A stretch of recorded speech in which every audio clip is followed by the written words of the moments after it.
وزیر خزانہ اسحاق ڈار میڈیا سے گفتگو کر رہے ہیں، آپ کو براہ راست لیے چلتے ہیں۔ فارسٹ ریزروز ہیں، اس کے سائز کی وجہ سے شاید تھوڑی سی کوئی مارکیٹ میں نروسنس ہو۔ میں نے اسی لیے آپ کی آج کی کانفرنس میں نے کلیریفائی کر دیا ہے کہ انشاءاللہ کوئی مسائل نہیں ہوں گے، اور ہم اگلے جو باقی اس سال کے جو 10 مہینے ہیں انشاءاللہ اس میں پورے کا پورا جو ہے ارینجمنٹ ان پلیس ہوگا۔ انشاءاللہ کوئی مسئلہ نہیں ہونا چاہیے۔ تو یہ میں ہو سکتا ہے کہ بڑی جلدی اپنے جو ساتھی ہیں بینکرز ان کو بھی ذرا آپس میں، جیسے آج اس کانفرنس میں پروفیشنل کو لیا ہے، ان کے ساتھ بھی بات کروں، تاکہ دیکھیں ایک میرے دوست جو میڈیا کے ہیں، آپ کی بھی میری مجھ سے گزارش ہے کہ آپ بھی اس کو ذرا لوگوں کو کانفیڈنس دیں، مارکیٹ کو کانفیڈنس دیں کہ بھئی کوئی فکر والی بات نہیں ہے۔ میں کیٹیگورک کہہ رہا ہوں کہ انشاءاللہ ہر چیز کا ارینجمنٹ میں نے اپنی پروجیکشن کر لی ہے، پرائم منسٹر کے نالج میں ہے، اور اس پہ ہم کام کر رہے ہیں۔ انشاءاللہ اللہ تعالیٰ کے فضل و کرم سے کوئی مشکل یا کوئی پرابلم نہیں آئے گی۔ خان صاحب پاپولر وائس ہیں اور وہ آپ کو بار بار یہ کہہ رہے ہیں کہ وہ ڈیفالٹ ہونے جا رہا ہے۔ کون کہہ رہے ہیں جی؟ عمران خان صاحب۔ تو ہمارے سے زیادہ لوگ عمران خان کو سن رہے ہیں جی، تو وہ جو کہہ رہے ہیں آپ کو بتائیے۔ دیکھیں خان صاحب کی اپنی مرضی ہے، وہ تو یہ بھی کہتے ہیں کہ اگر مجھے نکالنے کے لیے بام گرا دیا جاتا، اگر آپ کو یہ منظور ہے تو آپ اس پہ اپریشیٹ کر لیں۔ وہ یہ بھی کہہ رہے ہیں، انہوں نے میں جب امریکہ میں تھا اتنی یعنی ہائٹ آف ارسپانسبلٹی کی اسٹیٹمنٹ دی ہے، جب انہوں نے اپنا صدر امریکہ نے ایک ٹویٹ کیا، انہوں نے کہا جی کہ جب میں تھا تو نیشنل کمانڈ کنٹرول اتھارٹی جو تو وہ بالکل ٹھیک تھی۔ یا خدا کا خوف کرو، تم پاکستانی ہو، پاکستان کے انٹرسٹ کو تم نے بات کرنی ہے کہ تمہیں اپنے ذاتی پیٹی سیاست کرنی ہے؟ اس گھٹیا سیاست پہ لعنت۔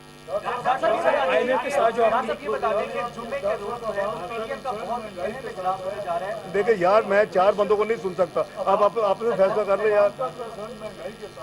جی اب بس اب ہو گئی، میں عرض کرتا ہوں۔ دیکھیں آپ کو بھی پتہ ہے، مجھے بھی پتہ ہے بھائی، کہ مہنگائی ایک دن میں تو نہیں آتی۔ یہ مہنگائی آئی ہے 4 سال میں، اور اسے مہنگائی کی شروعات ہوئی ہے کہ جب کوئی وہاں اس گورننس نہیں تھی، کوئی میکرو اکنامک مینجمنٹ نہیں تھی، کوئی کسی قسم کی کسی کو پرواہ نہیں تھی، صرف پیٹی سیاست، اور وہ بھی پولیٹیکل پرسیکیوشن کو بیس کر رہی تھی۔ ایک سیکنڈ، میں یہ گزارش کر رہا ہوں کہ یہ ہم پوری کوشش کر رہے ہیں، اگر آپ کی اسٹیبلٹی آتی ہے میکرو اکنامک انڈیکیٹرز میں تو آپ کی مہنگائی نیچے آئے گی انشاءاللہ۔ اور میں بڑا پر امید ہوں، اگر میں جیسے میں نے اس کے دیکھیں، یہ تو نہیں ہو سکتا کہ کوئی سوئچ آن اینڈ آف ہے کہ میں 2 ہفتے میں 3 ہفتے میں وہ آن کرتا ہوں۔ یہ ہو رہا ہے، اور انشاءاللہ آپ دیکھیں گے کہ آنے والے ہفتوں میں وہ جو مہنگائی کا ہے، جو اتنا سخت جو لوگوں پہ بوجھ ہے، وہ کم ہوگا انشاءاللہ۔ پرائم منسٹر جو ہے وہ چائنا کے وزٹ پہ جا رہے ہیں، اور آپ نے یہ کہا ہے کہ نان پیرس کلب سے ہم ری شیڈیولنگ کی بات کریں گے، تو کیا چائنا سے ہم ری شیڈیولنگ کی بات کریں گے سر؟ دیکھیں، اور ML1 کے بارے میں جی میری سنیں، ML1 جو ہے آپ کو یاد ہوگا کہ جو اوریجنل سی پیک ہوا تھا $46 بلین کا، اس میں $34 ارب تھے وہ انرجی کے پروجیکٹ سے بجلی پیدا کرنے کے کارخانے پرائیویٹ سیکٹر کے لیے۔ یہ بہت مس انڈرسٹوڈ ہے مہتاب صاحب۔ 6 بلین تھے ML1 کے لیے، اور 3 بلین تھے لاہور سے جو کراچی موٹر وے ہے BOT پہ بننی تھی، لیکن ملتان سکر انڈر ٹریفک ایک سیگمنٹ ہے، BOT پہ نہیں بن سکتا۔ یہ تو نہیں ہو سکتا لاہور سے کراچی پورے پر موٹر وے ہو، اور ملتان سکر ہے وہ ایک ہائی وے ہو یا ایک عام روڈ ہو۔ اس کے لیے 3 بلین لیے تھے، وہ استعمال ہوئے تھے۔ گوادر کی پورٹ اپنا انٹرنیشنل ایئرپورٹ اور جو دوسری یوٹیلٹی جو دوسری ڈیولپمنٹ، اس کے لیے 3 بلین۔ گورنمنٹ آف پاکستان سے 6 بلین استعمال کیا تھا MLN کا یوز، لیکن کاش کے یوز ہو جاتا، MLN بن جاتا۔ آج وہی 6 ارب کے جو ڈالر میں بننا تھا، آج بات ہو رہی ہے 11-12 بلین ڈالر کی، اور آپ اس کی روپوں میں جب کنورٹ کرتے ہیں تو آپ کو 4 گنا قیمت دینی پڑے گی روپوں میں۔ اس وقت 6 بلین ڈالر کا مطلب 600 ارب۔ آج آپ جب اس کو 12 بلین پہ کریں گے اور 200 روپے بھی لگائیں گے تو 2400 ارب۔ یہ ہے کاسٹ جو پاکستان کی عوام کے اوپر بوجھ پڑتا ہے انکمپیٹنس کی وجہ سے۔ کریں گے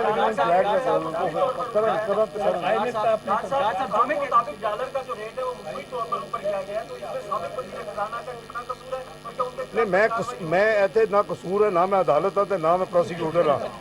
بات یہ ہے کہ یار ٹھیک کرنے پہ آ جائیں، سارے مل کے ٹھیک کریں۔ یہ چیزیں اکیلا کوئی نہیں کر سکتا۔ میں جب ایک چیز ہے، میں آپ کو یہ ذمہ داری سے کہہ سکتا ہوں، دیکھیں پہلے پاکستان کی کرنسی پیگ ہوتی تھی، جب دھماکے ہوئے اس کے بعد مجھے ذمہ داری دی گئی